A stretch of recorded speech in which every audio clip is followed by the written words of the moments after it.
Hello, hello. Huge hair. It's like I've been electrocuted. So as you can see, I'm back in my room. Hello, room. I've missed you. Hello, Rebecca. That hasn't happened before. Hello, room. Hello, Rebecca.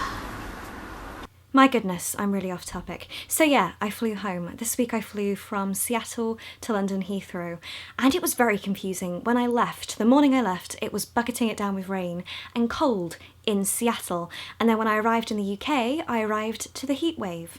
So I was practically suffocating when I came back home. I was trying to explain to my American friends that yes, the temperature is about the same as it was where I'd been, but in this country we don't necessarily have aircon or any means to cool down. So that's why we struggle, and that's why we moan so much, because we just can't process the heat, literally. So on the day it was 34 degrees, my mum and I were in the car for about 4 hours or so. It wasn't nice. But let's talk about the flight. Let's go back on myself. So this was the first time I'd flown from Seattle Airport, and it was beautiful, very complicated at the beginning, but once you got through security, it was fine. There was this ginormous, I really mean it, ginormous clear window which you could see the entire airport from. And they had all these seats and rocking chairs laid out so you could sit and watch the planes take off and land. And that was actually quite reassuring, just watching all these planes take off and land like clockwork. So I spent a while just listening to music and watching planes. There was also a piano somewhere in the airport, which everyone could hear, so of course I had a go. I can't show you too much because of copyright, but yeah, this is me playing the piano. I had a couple of hours to kill, so I also wasted a lot of time looking at the shop Firework. That shop was gorgeous, and yes, I did purchase lots of stuff which I will show in a haul in the future. As for the airport, I underestimated how big it was. When it was time for me to go to my gate, I found that I couldn't just walk to my gate. I had to get a train. So that was very exciting. I felt like a child not knowing where she was going and slightly panicking on the inside while simultaneously having fun. But yeah, that was fun. I haven't talked about everything yet, but whilst I've been away, I have done a few internal flights. I've sort of been tackling my fear of flying, so when it came to this flight, I didn't feel as scared as normal. I felt okay. Until the plane took off, and then my anxiety and fears just sort of exploded, literally.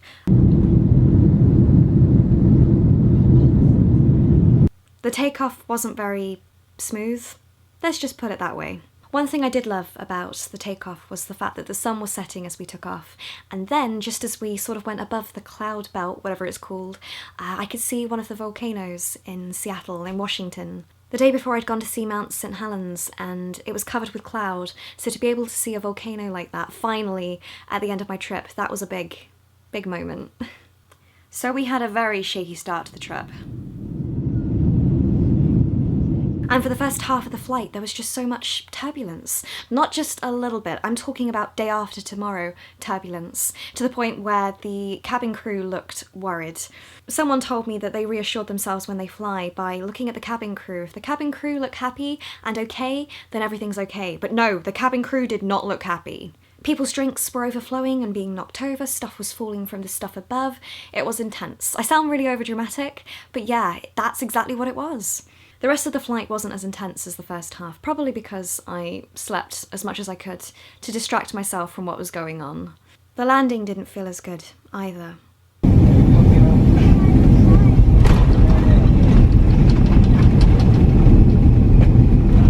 I'm just going to put it down to the fact that this pilot was probably on his maiden voyage or something. So anyway, I got off the plane and was met with this sudden influx of heat. There was no aircon in Heathrow Airport, as far as I'm aware. But yeah, I made it through and eventually made it home, which is where I am right now. And I'm still hot. I think we're coming to the end of the heat wave. It's currently about 27, 28 degrees. That's hot for the UK. But let's talk about the future. So yes, I am home, but I have loads of videos to still post from my trip away. So what I'm going to do is I'm just going to put them up at random times throughout the next 2 months or so. Continue doing videos just like this, but have the odd random video in between. They might not make much sense, but at the end of the day, doesn't matter. Okay, so I'm now going to go and edit this, and I will see you in the next one. I have no idea what the next one will be, but I hope you enjoy just the same. I'll see you soon, everyone.